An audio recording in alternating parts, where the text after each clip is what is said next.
Tourist Perspective. Mr. David Miliband, CEO of the International Rescue Committee and former UK Foreign Secretary, thank you for meeting with me today. Of course, happy to be with you. Well, now, you are currently in Paris to highlight, the various crises the world is facing these days, not least the millions of Ukrainians that have been displaced in Europe, but the subsequent skyrocketing of grain prices that have contributed to food insecurity in, of course, Africa, Afghanistan, and all developing countries, and even developed countries.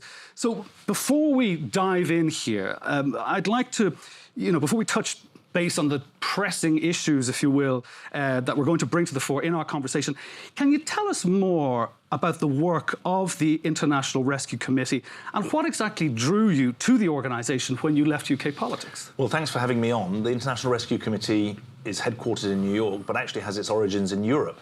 We were founded by Albert Einstein, who, as you know, was a refugee in North America, in New York, Princeton University in New Jersey, in the 1930s, and he was consumed by a sense of guilt and fear about what was happening in Europe, the rise of the Nazis, the threats to Jews, to intellectuals, to dissidents, and he effectively set up the IRC in order to rescue people from Europe. Our first employee was a man called Varian Fry. He set up a safe house in Marseille. He issued 2,000 fake passports, and people like Marc Chagall lived because they were helped to escape from occupied France by the IRC or by its originating founders. And so that spirit of humanity, that spirit of entrepreneurialism, that spirit of risk-taking remains part of the lifeblood of the organisation. We're now a large humanitarian aid organisation, which is different from many NGOs. We're not an anti-poverty organisation. We're against poverty, but we're not an anti-poverty organisation. We help people whose lives are shattered by conflict, persecution and disaster, to survive, recover, and gain control of their lives. So we're helping people who are in poverty, but for the reason of being caught up in conflict or targeted by oppressive regimes. And so it's a focused mission that takes us to 35 countries. And we often talk about the arc of crisis, the war zone, the conflict zone in Somalia or in Syria or in Afghanistan. The flight of people inside their own country as internally displaced, of whom there are about 55 million in the world today. We help refugees who are in Jordan, if you're a Syrian, who are in Bangladesh, if you're from Myanmar, if you're a Rohingya, who are in Poland, if you're a Ukrainian. Yeah. And then we also help people complete the journey from what we say harm to home by being the largest resettlement agency in America. All of that to say, why did that attract me? Very briefly, one, I like hard problems, and these are tough cases. Two, not many people knew about the IRC, and it had a responsibility in 2013 when I joined to step up as an organisation that was focused on these problems. And thirdly, my parents were refugees, so there's a sense of continuity, like to say exactly paying something back, but it's a closing of a circle, really, to work in this area. Now, we have got to go to what looks upon, and definitely what the media has been looking upon as the main crisis of the moment, and that is, of course, the Russian invasion of Ukraine that happened on the 24th of February. Of course, there is the tragedies that are happening on the ground, but also insecurity has been, food insecurity, should I say, has been put under the spotlight here, and also the fragility of global supply chains. And this is even after what we witnessed with COVID-19, where one small chink in the chain had massive repercussions across the world, and of course in developing countries. But what is the IRC proposing now to mitigate, the current and of course impending food crises that we're all facing? Well, I won't rehearse the problem set, but I do want to say this, that the Ukraine crisis has accelerated the crisis of food security. That was already there. Exactly. There was 135 million people at acute levels of food insecurity, the international phase classification 3 or 4, which are the two below famine, 3 years ago. Now it's 345 million, in part driven up by COVID and then by the Ukraine crisis and the effect on grain prices, food prices more generally that you referenced. So it's important to understand what the problem is to develop a solution. And evidently the problem is both short-term to do with Ukraine, hence the importance of the grain supplies that are coming out of Ukraine now slowly, but also the structural problem. So what's the IRC saying? We're saying we've got to do two things. One, we've got to treat the symptoms. The US delivered $1.1 billion of commitment in July to mitigate the worst effects of the essentially the people are at the door of famine, 35 million people at the door of famine in Kenya, Somalia and Ethiopia.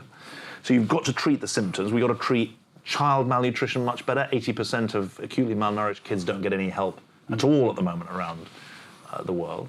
We've got to especially remember that women and girls are often doubly or triply victimized in these emergency situations. So there's a treatment of the symptoms, but there's also then more structural changes.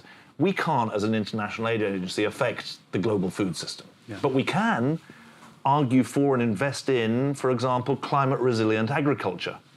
Because Africa should be feeding more of itself. But that takes investment, and that takes investment that takes account of the dangers of the climate crisis, which is here and now. I often hear people say, oh, well, better to feed people now, we'll deal with the climate crisis in 40 years' time. The climate crisis is here now for the people that we serve. Well, especially across the Sahel, we can see that with the desertification of large swathes of Africa at this stage. And that just feeds into the vicious cycle of militia groups because there's nothing else to feed the people with other than picking up arms. But you touched on something very important there, and that was about the... well, I could say the triple whammy, if you will, for women. Now look at Afghanistan, and this features very highly on the IRC watch list as the country that faces the most challenges. It's number one on your watch list since the fall of Kabul back in August of 2021. Now, what initiatives are still intact to help those in need under the resurgent Taliban? And especially the first thing is it's women's rights. And all of these educated women over the last 20 years, have they lost everything? You have initiatives, though, I think, that are specifically... I don't want to shock you or your listeners, and so I'll try and choose my words carefully, but it's easier in some ways to do humanitarian work in Afghanistan today than it was 2 or 3 years ago. Why? Well, there isn't a war going on. So it's actually safer in one way. Yeah. Now, it's less safe if you are a vocal opponent of the regime. And it's less safe or less free if you're a woman. Yes. But we have 7,000 staff in Afghanistan, local people, not people helicoptered in, but local people. And 45% of them are women, including in quite senior positions in the organization. And we deliver malnutrition treatment, we deliver education, including for girls, we deliver livelihood support. But what we're facing is an economic meltdown. Sure. Really. The war economy is over, but a new economy has not been built. And they've been given a crash course, really, in... administration. In re-establishing or establishing a new, much poorer equilibrium. And that's how you end up with this extraordinary statistic. I can hardly believe it myself. The United Nations says that 97% of Afghans are living below the poverty line, which is an extraordinary statistic if you stop and think about it.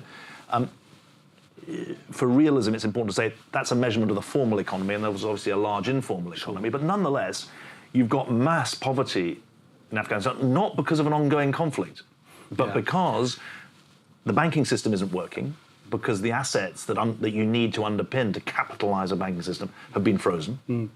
Secondly, the salaries of public servants, about 40% of the population were public servants, teachers significantly, not being paid. Despite the World Bank having a fund for that. And a finance ministry and a central bank that lacks the technical expertise to run itself. So I'm in the peculiar position of saying to you, look, we can do our work, and we've got funding to do some work. Of course, we always want more, but nonetheless, we employ 7,000 people there. But we're running up a downward escalator because the economy is no longer in free fall, but it's bumping along the bottom. And my point is always, don't punish the Afghan people twice over. They didn't choose their government, but they're being punished for their government in a way that doesn't actually help them. And on a more practical level, is there a certain pragmatism that you might say has crept in with the Taliban when actually having to deal with these 7,000 plus people who you have on the ground? Well, I wouldn't choose that. I wouldn't choose that word. That's too far. We worked. The International Rescue Committees worked in Afghanistan before the Taliban came in the 1990s, during the Taliban rule of the 1990s, in the 20 years after the Taliban, and we're still there. Some of the people who are in office now know us from our work then. And we work wherever we can find unmet humanitarian need. We're allowed to do our work in 11 provinces. We respect the local people, and they respect us. And so I wouldn't want to make a comment about the pragmatism or otherwise of the new government, of the new ruling authorities. But I do want to say to people that this economic penalty that's being imposed, the US has frozen $7 billion worth of assets that should be underpinning the banking system. President Biden has said he wants to release half of them. We're saying the sooner you can do that, the better. So it's an unusual position because I'm saying to you, humanitarian aid can't make up for a cratered economy. Yes. The economy has to find a new equilibrium, which is not a war economy with international aid and all the challenges or international budget support and all the challenges that go with that. But at the moment, the people aren't being given a chance to make good for themselves. I won't go into the IS presence in Afghanistan, which are a bit of a thorn in the side, but I mean, that I think might be another day's conversation because I think there are more pressing issues in neighbouring country that we just saw there recently, and that was Pakistan. With the IRC, you have an emergency response team on standby to assess the immediate needs. I'm quoting here, in the wake of unforeseen emergencies. And what we saw in Pakistan there only a few days ago were cataclysmic. The intensity was almost biblical, and the images were absolutely staggering. What was your emergency response when you saw those images? So, look, a third of the country at one point last week was underwater, which is an extraordinary statistic. So our team is no longer assessing; they're working. What we know in the short term, in the first 72 hours of an emergency like this, cash support, very important, because there are still markets functioning. Secondly, water. You need food after 3 days, but you need water in the first day. So clean water, very, very important. Avoid cholera, of course. Exactly, and the spread of disease that goes with it. So safe water supplies. And also, you've got kids who've lost parents, so there's a big child protection, child safety, children's support. We have been working in Pakistan since 1980, so we've got some presence on the ground. And we have this emergency reserve capacity that we've built up in countries that are at risk of disasters like this that we're helping to mobilize. And there's quite there's obviously a large Pakistani diaspora in countries like the UK. There's now in the UK actually a big appeal. The Disaster Emergency Committee is making an appeal. But I was pleased when I met President Macron this morning. He was talking about and also his emergency cell, the emergency and strategic support and emergency contact cell, that they are also supporting the Pakistani effort because obviously it's a massive challenge for the country. And that brings me on to a question I would like to put to you now. Ahead of your visit here to Paris and your meeting this morning with President Emmanuel Macron, the IRC has called for strategic autonomy in humanitarian action. Can you just explain specifically what that means? Well, obviously strategic autonomy is not our phrase, it's President Macron's phrase. And the President of the Commission has talked about a geopolitical commission. What we've said is that there's a humanitarian angle to that. One, Europe get its own house in order for the way that it does things. Now, the good news is that in respect of the Ukraine refugees, Europe set a new standard. Rights to work, rights to education, rights to residence. But if refugees around the world had the same rights as Ukrainian refugees, we'd be in a different situation. So one, Europe get its own house in order. Secondly, Europe use its tools for intervention in crisis situations in the most effective way, supporting the economic livelihoods as well as social intervention, remembering that it's women who are doubly victimized. So there's a whole set of humanitarian aid reform ideas. Thirdly, what we call humanitarian diplomacy. We know that in war zones around the world, impunity is rife, impunity is on the rise, and Europe has got some of the tools to try and call to account those who are abusing the rights of civilians, who are meant to have rights to humanitarian aid, which is too often denied, rights to safety in the middle of conflict, which are often abused. Well, indeed, the expression double standards was kind of ringing in a lot of people's ears when the Ukraine crisis really came to the fore back in February, because we have already lived from 2015 with the massive migration coming from the Middle East and North Africa, with the various deals that were done maybe with Turkey or Libya to keep the migrants in their places, which has really, let's just say, backfired. I mean, in tandem for with calls for a concerted response, as I say, to insecurity on a European level, be it migration, be it food, etc. Are such calls actually viable? When you say the toolbox might be there, but all the tools aren't being used. And these are the strictures of the European Union and how it was founded, the veto and also unanimity. Can they be circumvented? Well, Europe did circumvent them in that remarkable weekend after February the 24th. Yeah, it can be done when the will is there. Jean Monnet said Europe takes steps forward out of crisis. And so I think that the revealed ability of Europe is to take significant steps.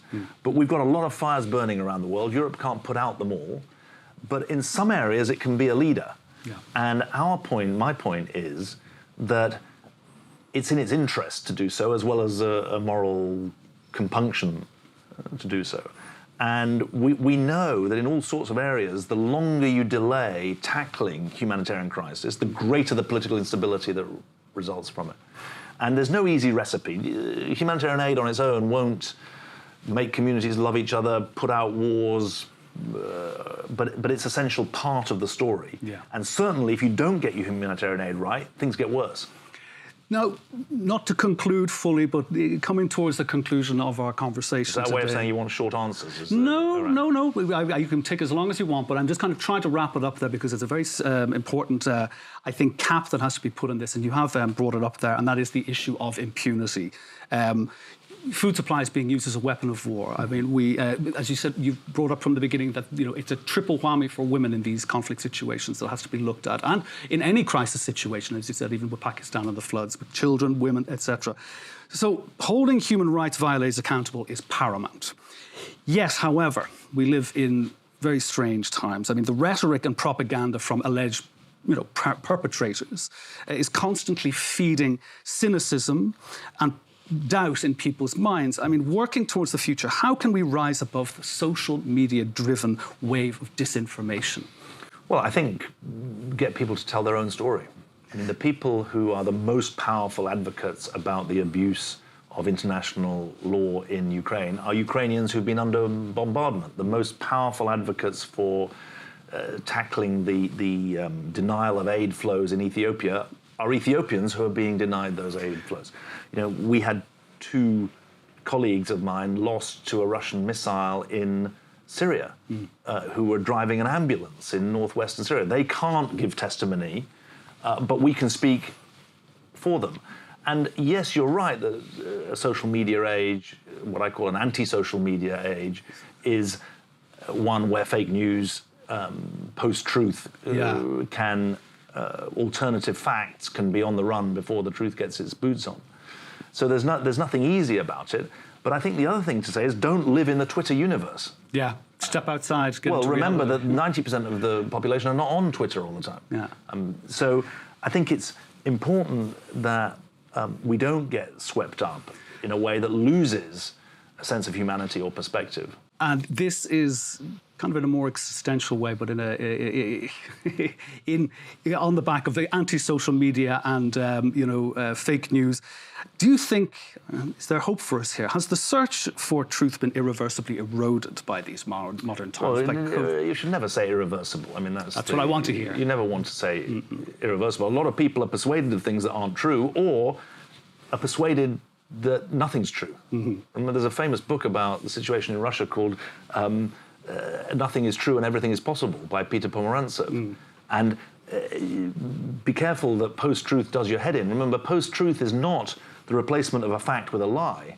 It's the denial of the idea that there's any truth, so that everything is doubted. And that is in the populist, so-called populist playbook. So I don't think anything's irreversible, but we have to recognize we're living in an age when the number of people, the percentage of the global population living in fully free democracies has halved in the last 15 years. Yeah. From 40% of the world living in what Freedom House calls fully free democracies to 20%. If you look at the Economist Intelligence Unit, it's less than 15% live in fully democratic countries. So this is an age when the autocrats are on the march. I don't know about truth being reversed, but the autocrats are undoubtedly on the march. Liberal democratic societies have to defend themselves. Yeah. And they have to hold on to their values in the face of an assault that is internal as well as external. But those values, do you think, just very finally, are they on the back foot at the moment? Yes, Yeah. they are on the back foot, and that's why it's important that they don't get dragged further back. OK, Mr. David Miliband, CEO of the International Rescue Committee and former UK Foreign Secretary, thank you very much for speaking to me today. Thank you very much.